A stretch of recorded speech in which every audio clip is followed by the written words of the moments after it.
digamos, não é... Não, em algumas estruturas lá na igreja, e que nem o caso que o pastor falou, ele não sabia como é que estava.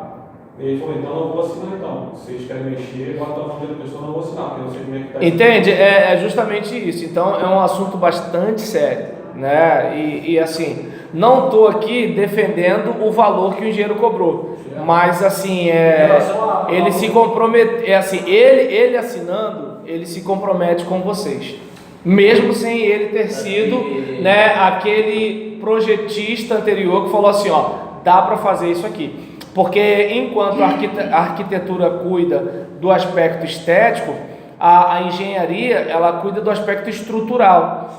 E aí eu pergunto, até que ponto a estrutura realmente suporta o que aquela instituição quer fazer? É uma coisa para a gente pensar. Entendeu? E o nosso maior problema é esse. A gente quer levar... Primeiro a gente faz o puxado. A gente quer levar para a igreja o que a gente faz com a nossa vida. Né? Exatamente. Escreve não é, tem muita gente, envolve muita gente. Então que está tudo direitinho e tem coisa que a gente não entende. Porque a gente, como faz em casa, a gente usa a mesma mentalidade para fazer na igreja. Só que o que a gente faz em casa já não está certo, entende? Mas o que acontece? Quando a gente faz em casa, na maioria das vezes a gente faz por ignorância. Porque quantos de nós aqui, quando vai construir uma casa, no país que a gente vive, tem dinheiro para contratar um engenheiro? Entende? Então é uma situação complicada.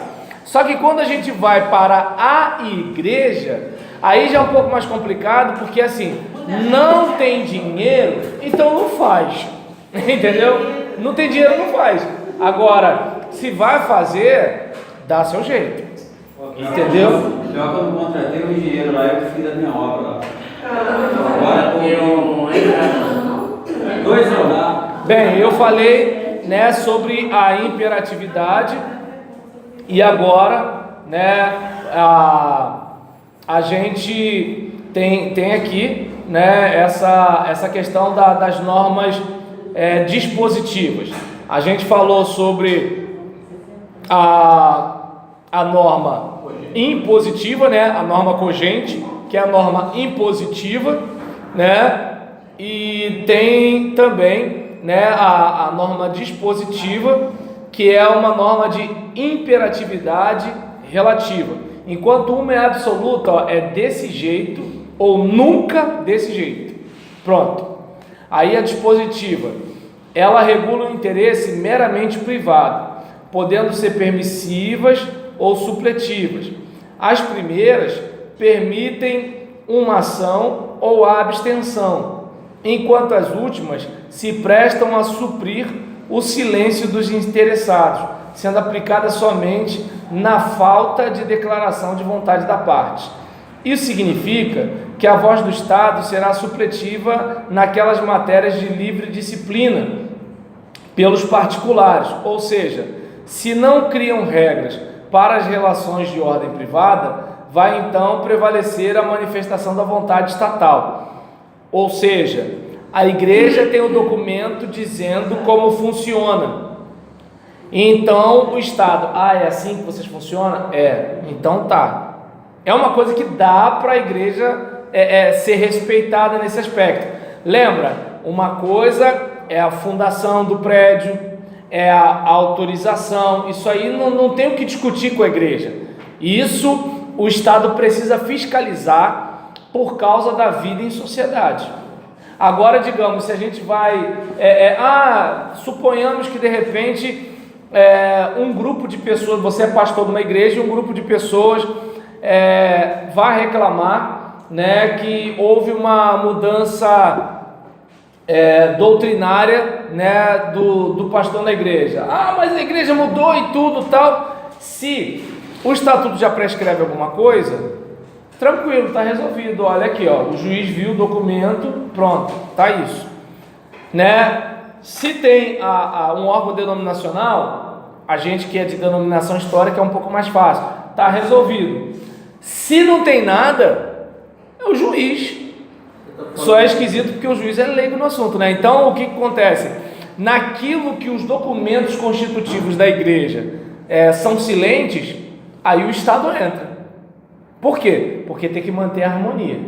Oi. Você está falando de mudança doutrinária em termos de. Não, eu dei só um exemplo. Sair de uma tradicional e entrar para um. Não, você sair de uma denominação e para outra é diferente. Isso. Aí, exatamente. Aí o que acontece? Para que isso aconteça, é preciso que haja consenso de todos. Se não há consenso de todos, então o que deve prevalecer? Deve prevalecer o acordo inicial. O acordo inicial era que a igreja fosse X, né? Agora, se a igreja virou Y, então o caminho adequado seria o quê? O convencimento de todos. Por quê? Porque aí haveria uma mudança documental. Porque é como, digamos, na minha igreja, nós temos o estatuto dizendo que nós respeitamos a declaração doutrinária da Convenção Batista Brasileira. Vocês que são batistas, com exceção do Jefferson, todo mundo já tem a declaração doutrinária da Convenção Batista Brasileira? Você não falou que ia ajudar o pessoal nisso aí? Vou mandar. Manda o link então. Não, se mandar o link, vocês acessam. Como o PDF entra normal Aí, deixa eu só concluir o raciocínio. Aí, por exemplo, na nossa igreja, o estatuto prescreve isso. Digamos que de repente eu tenha uma experiência tremenda, né, com o sobrenatural e receba uma nova unção. E aí nisso, né, eu me torne o mensageiro da bola de fogo. E aí diante de uma situação dessa, né, aí enquanto agora, né, o novo mensageiro da bola de fogo, eu chego na minha igreja e falo assim, ó, mudou tudo agora. Agora nós somos bola de fogo, né? Aí alguém fala assim, peraí, pastor. Aí começa. Aí vem toda uma treta. Vai ter gente que vai concordar, gente que não vai concordar e tudo pronto. A desarmonia se instalou. Diante de uma situação dessa, como a gente deve resolver? Internamente. Mas às vezes não resolve internamente. Se procurar um órgão denominacional, que é o nosso caso, tem a associação e tem a convenção para a gente resolver. Se a gente não tem associação nem convenção para resolver, tem que ir para o direito. Não tem saída, né? E aí, diante de uma situação dessa, o que vai ajudar a gente? O documento. O estatuto diz, né, que a igreja, ela abraça a declaração doutrinária da Convenção Batista Brasileira. Se a gente está, se eu, enquanto o novo mensageiro da bola de fogo neste lugar, se eu estou trazendo assuntos fora desse contexto, então, né, eu sou o elemento errado do contexto. Se todo mundo concordasse, a gente poderia fazer uma mudança, né, para se tornar uma outra igreja. Ou seja, a gente iria extinguir essa, né, e iniciar uma outra. Mas porque no caso teria que sair da... Dependendo do exatamente. E dependendo do documento, teria até que deixar o patrimônio. Dependendo do documento. Entende? Oi. Mas essa, digamos assim... Estou dando só um exemplo. Seria um racha... Estou dando curso para vocês fazerem isso não. Não, seria um racha dentro da igreja ou vindo da parte de cima? Eu estou falando no aspecto do direito, o aspecto espiritual, se tem rebelião, se tem dominação, se tem manipulação, charlatanismo e tal. Assim, eu estou discutindo o aspecto do seguinte: quando tem documento para a igreja resolver e quando não tem documento. Quando tem alguma coisa que a igreja já tem na sua constituição dizendo o que deve ser feito, ou quando não tem, e aí tem que ir para o homem da capa preta. Ele pediu a palavra primeiro? Só para acrescentar o tema, o pastor começou a cuspir bola de fogo. Eu vi bola de neve essa semana, entendeu? Para mim, cuspir bola de fogo. Isso não vamos falar da igreja dos outros, não. Vamos falar da minha igreja. Eu sou o novo mensageiro da bola de fogo. Cuspir é muito bola de fogo. Palavra. Gente, o assunto é sério, gente. Olha, eu não estou rogando praga não, mas pode acontecer com você, isso é Não sério. vai ser, vai rachar porque É uma malfunção, cara. Um bocado de ouro, um bocado de dinheiro. porque alguns membros vai ser contra essa postura do pastor. Isso, Jefferson, aconteceu em Jardim América. Conseguiu lá na. Não, Ela está falando de um bairro, que pode ser lá no país de Nárnia. a igreja central de América, sem dar nome. Sem dar nome. Aconteceu. Em Nárnia. Essa é uma igreja tradicional. É. Houve um Isso. avivamento. Isso. O povo do avivamento ficou. Os tradicionais saíram, mas requereram na justiça. Isso. Não, saíram os Do templo. Não. Do templo. Do templo.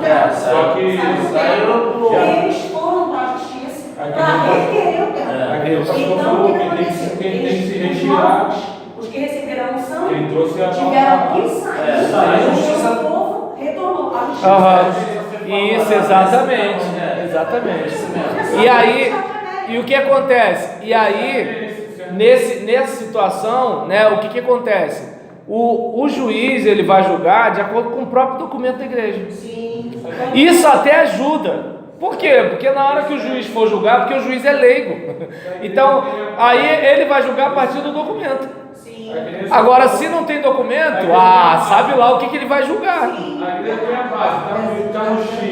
O cara tem que colocar Y, sei lá, a base de você sempre foi X porque você quer botar Y. Ninguém está aceitando, todo mundo não aceitou. Exatamente. Aí eu, enquanto novo mensageiro da bola de fogo neste lugar, vou para outro lugar. Entendeu?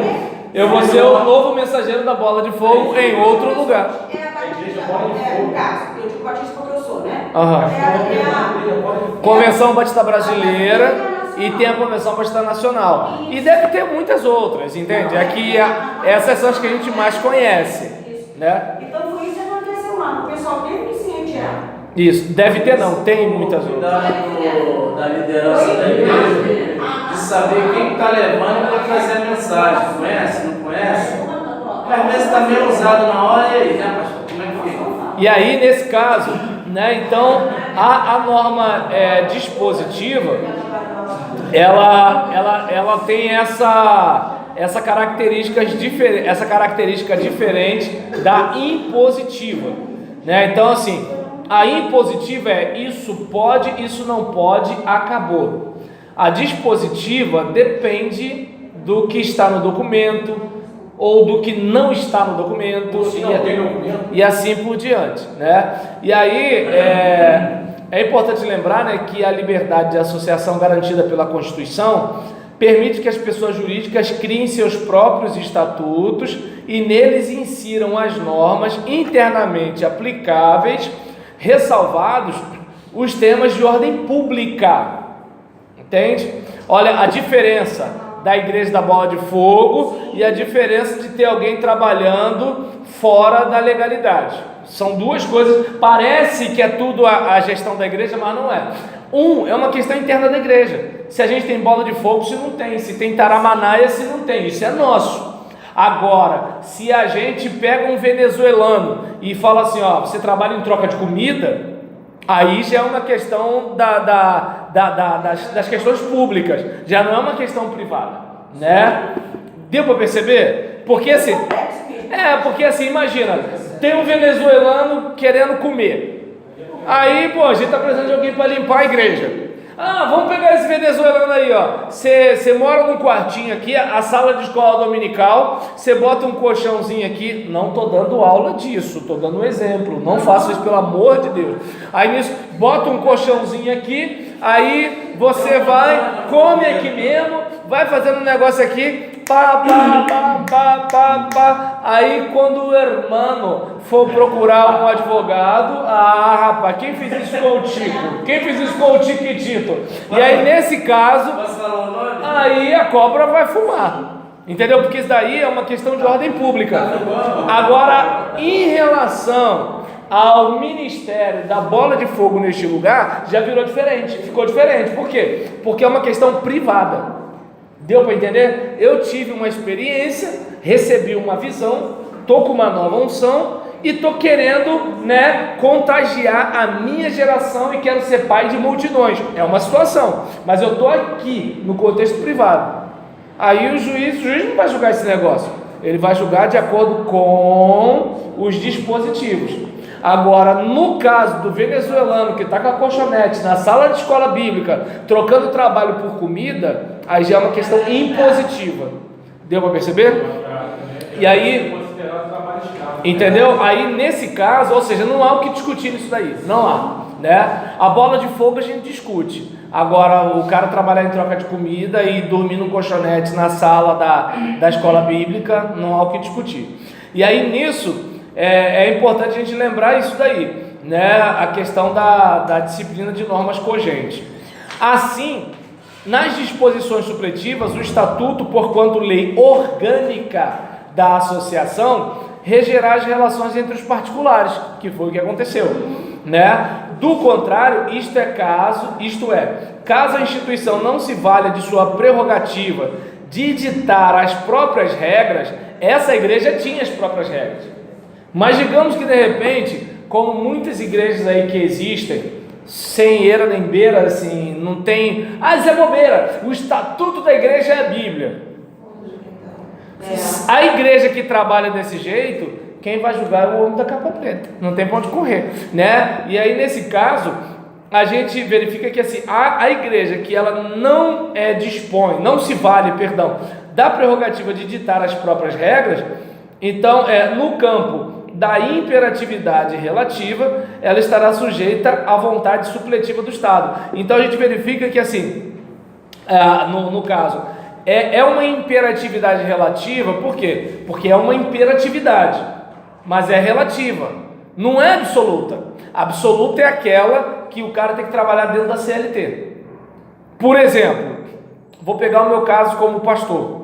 Se de repente eu saio da igreja e quero botar a igreja na justiça, porque eu não tenho direitos trabalhistas, eu não vou ganhar na justiça, porque já está estabelecido que eu sou ministro de confissão religiosa. Agora, se eu, presta atenção no agora, o agora é para enfatizar, se eu trabalho na igreja, como assim, todo dia pega das 8 às 19, ou das 10 às 22, e aí tem que bater meta, tem que ter tantos mil no final do mês, tem que ter tanto isso, tem que ter tanto aquilo, já virou profissão. Aí o que acontece? Eu tenho que ter meus direitos. E o milagre não acontece. Aí já é multa, né? Aí nesse caso, por exemplo, eu tô brincando. Por exemplo, eu não sei se dá para perceber que assim, pode parecer esquisito, mas às vezes a igreja pode querer tratar o pastor como funcionário. Se ela tratá-lo como funcionário, então na hora que ele sair, ela vai ter que pagá-lo como um funcionário. Se ele é ministro de Deus, ele é ministro de Deus. Pronto, está resolvido. Agora, não, tem que ter isso, tem que ter aquilo, tem que ter não sei o que lá. O senhor falou, uma outra vez, falou sobre o pastor ser, sobre a igreja concordar em o pastor ser... Quando eu falei de tempo integral ou parcial. Mas como é que a gente tem que saber isso aonde? Na igreja tem alguma... Tem igreja que faz isso na hora que convida. Entende? Assim, A nossa denominação é assim, tem pastores integral, geralmente parcial, ele tem a atividade dele fora da igreja, mas não pode atender a abranger tudo. Tanto que o integral ele paga, né, a igreja paga no caso, e é até descontado o INSS dele, porque muitos pastores, alguns tempos atrás, eles não estavam descontando o INSS. Chega a 70 anos, o cara é jubilado. Aí estavam tendo esse problema também. Eu estou dando no sentido dos membros. Mas recebe? Quando a gente... Oi? Recebe? gente, ó, um de cada vez. Estou perguntando no sentido dos membros. O pastor, quando vem para a igreja, é combinado com ele isso, mas e os membros? O caminho adequado é assim, se a gente... Porque aí eu só posso falar sobre a denominação batista porque é o que eu conheço, né? Mas, por exemplo, se no nosso contexto tem a sucessão pastoral, aí existe uma comissão de sucessão pastoral. Essa comissão geralmente se reúne para verificar o perfil da igreja e assim, traçar mais ou menos o perfil desse novo obreiro, né? Para ver a possibilidade desse obreiro sobreviver nesse ambiente, porque assim, dependendo da cultura da igreja, tem obreiro que, assim, vai só queimar tempo ali, vai ficar um tempinho, daqui a pouco vai embora. Ou alguém vai convidá-lo para sair, né? Que Deus assim o guarde. Mas, diante de uma situação dessa, a comissão precisa ter esse cuidado. E a comissão, ela deve tanto ouvir o candidato, quanto ouvir a congregação. Porque de repente a congregação, a gente quer um pastor que visite, que está em tudo quanto é evento, e não sei o que, não sei o que lá. Por exemplo, vamos pensar, pastor Roberlan prega fora. A gente não quer um pastor que fique pregando fora direto, não sei o que. Tudo isso tem que ser combinado logo. Mas a membresia quando chega, tem que ser avisada disso?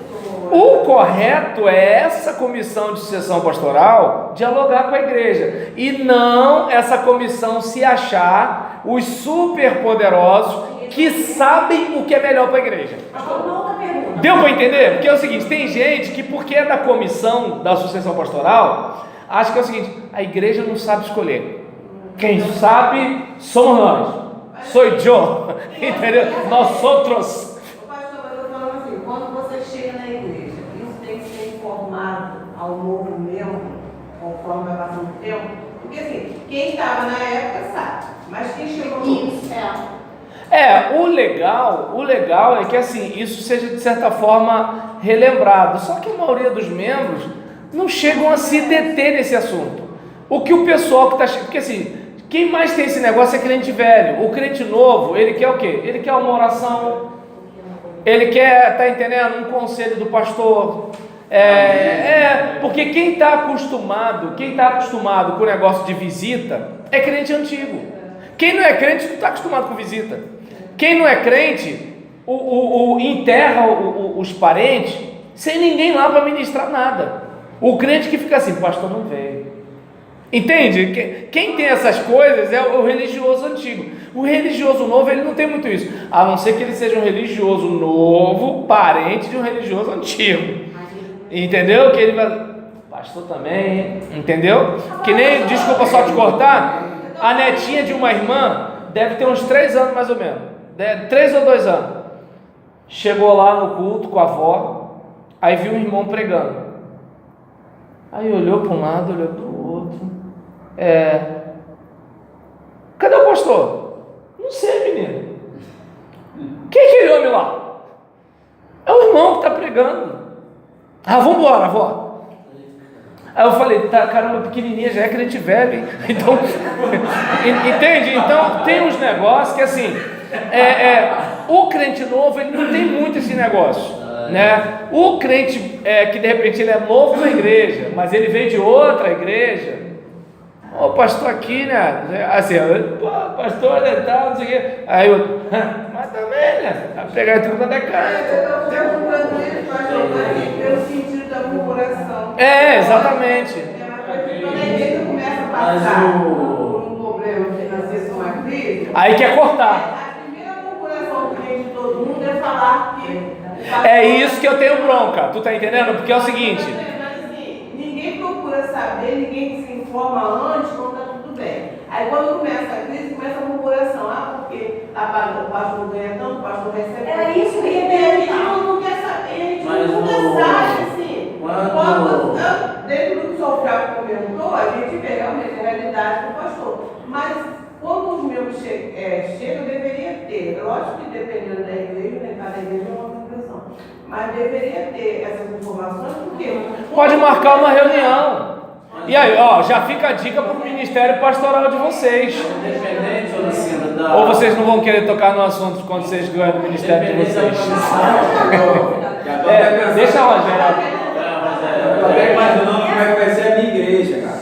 Já tá aqui, ó. Essa comissão é da nossa igreja mesmo ou é da Isso. comissão? Não, da própria Da igreja. nossa igreja. A não ser que a igreja chame alguém de fora, mas a igreja pode decidir eleger dentro da própria membresia um grupo de irmãos para fazer isso.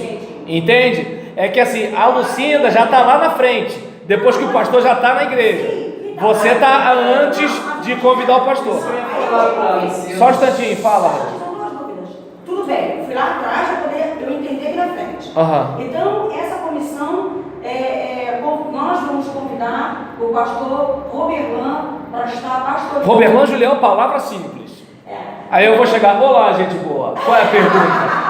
Então nós vamos resolver, porque a igreja não resolve nada, que nós somos os melhores, nós sabemos a necessidade da igreja. Então vamos resolver, vamos chamar o pastor Roberlan. Nessa chamada, pastor, nós decidimos o seu salário ou é o senhor que impõe? Aí eu entendo que é um acordo de cavalheiros. Por exemplo, o pastor fala assim, né? Olha, eu por exemplo, já vi situações em que o pastor ele é procurado por uma comissão e ele fala o seguinte: olha, para eu ser pastor nessa igreja, as minhas condições para poder pastorear aqui são essa e essa, né? É assim. Tem igreja que já é a igreja que diz: para pastorear aqui as condições são essa e essa. E aí a igreja decide se aceita o pastor que coloca as condições, ou o pastor decide se pastoreia a igreja que coloca as condições. Entende? Então, assim, isso varia muito, porque é um acordo que ambos fazem.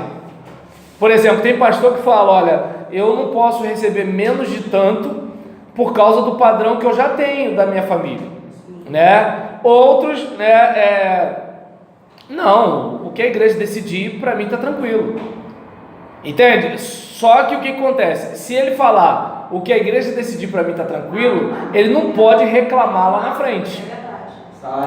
A mesma coisa em relação à igreja. A igreja fala assim: nós vamos dar 10 salários mínimos para o pastor. Aí, como a Lucinda falou, aí vem a crise, meu pastor ganha bem. Isso que eu falo. Só que é o seguinte, meu Deus do céu, não foi ele que pediu 10 salários, foi a igreja que ofereceu. E aí o que acontece? Aí de repente o que ele fez? Pô, tô ganhando tanto da igreja, vou dar entrada no apartamento. Tá entendendo? Porque um carro tu até se desfaz, agora a casa...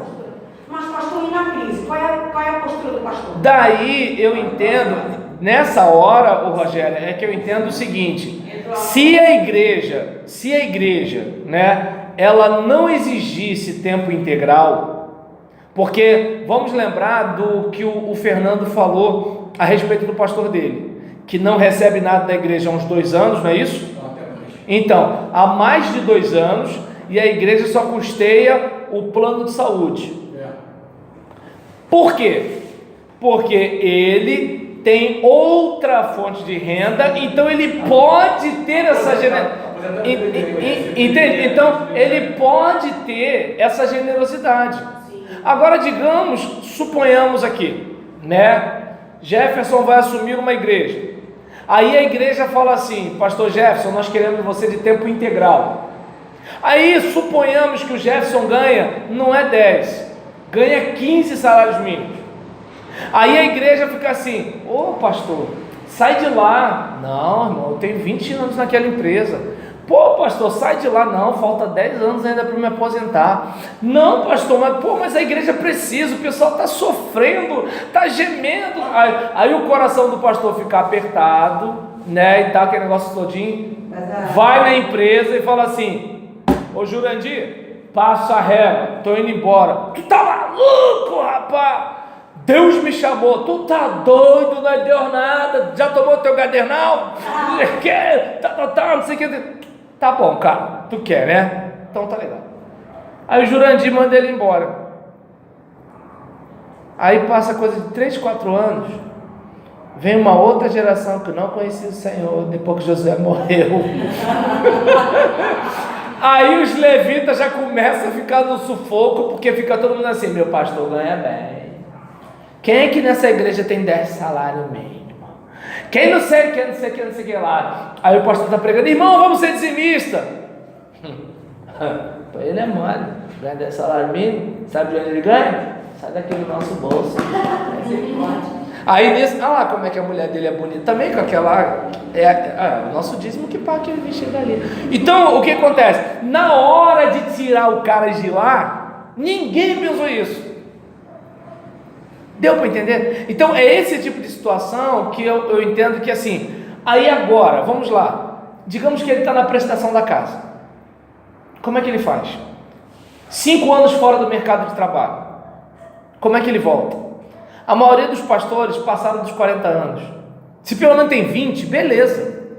Mas um cara com 45 anos. 27 dias. Aí nessa brincadeira, assim, seja uma esposa de pastor numa hora dessa, ou seja um filho de pastor numa hora dessa, vê se você não fica com mágoa de igreja. É complicado, né? Não mesmo isso. Deu para entender? Então, o que acontece? Mas o problema não está no pastoreio, o problema está nas pessoas, né? Então, Isso que agora já não se levanta mais, nem cego vê, nem surdo ouve. então, o que acontece? Ué, mas no primeiro século a igreja tinha Ananias e Safira, tinha Himeneu, Alexandre Latoeiro, Não tinha esse negócio de associação, não. entendeu? Não, mas deixa eu falar. Tinha Nero. Nero amarrava o pessoal nas pilastras assim, ó, para iluminar a rua. Mas tudo bem, ó. No primeiro século tudo era maravilhoso. Hoje que o ser humano é que não presta agora, né? Mas vai. Continua a mesma coisa, só mudou para tecnologia, nada mais. Não, aquele negócio que ele falou é certo. O pessoal não viu, quando ele saiu de lá, o que ia fazer. Meu irmão, não colocou ele lá, colocou. Então, meu irmão, direito tá lá. Ou então faz alguma coisa para ajudá-lo. Fernanda, me disse agora é 9, e aí? E aí? E em crise? Não, vou perguntar aqui agora. Vai que nessa transição o nosso pastor morra. E agora? A igreja não está acostumada a pagar obreiro. Aí vai ter que ser um obreiro nas mesmas condições do pastor que faleceu. E a mulher do pastor? Fica na lista? Fica. Tem que ver. Pastor, não tem nenhum auxílio, tipo, o pastor morreu? É o que eu estou falando. Olha só, se o caso é como o Cláudio falou, se a igreja é uma igreja que contribui mensalmente com o INSS, beleza, né? Que aí ele tem uma aposentadoria para deixar para a esposa. Se a igreja paga um plano de previdência, beleza, porque além de ter o trocadinho do INSS, tem um montante para pelo menos ela se organizar com a morte dele. Só que para isso, o que acontece? Eu não sei se dá para perceber, a maioria das pessoas tem aquela ideia de que assim, o pastor é um malandro, o pastor ganha bem, o pastor não faz nada. Então, devido a isso, dificilmente alguém tem aquela ideia solidária do tipo, gente, como seria a minha vida se eu fosse esposa de um cara como meu pastor? Já estou até desistindo de ser pastor. Como seria a minha vida se eu fosse filho de um cara como meu pastor? Se a membresia tivesse o amo o teu próximo como a ti mesmo, estava resolvido. Só que é o seguinte, quem vai ajudar a membresia a pensar isso é o próprio pastor. Então, assim como o pastor tem dificuldade de ensinar um monte de coisa, ele tem dificuldade de ensinar essas coisas. Pessoas pensam isso no pastor, mas quando você fala assim na igreja, vou fazer assim, não posso, eu tenho que trabalhar, não posso, eu tenho que fazer isso, nunca pode, porque não vai largar o tempo para fazer as coisas na igreja, mas o pastor... Por isso que o pastor é sustentado pela igreja, para ele poder estar lá. Aí ele está lá, né? Então, as pessoas não se põem local, né? Porque aquele negócio, observe bem, vamos lá, digamos, né, que o Carlos, né, pastor Carlos, seja um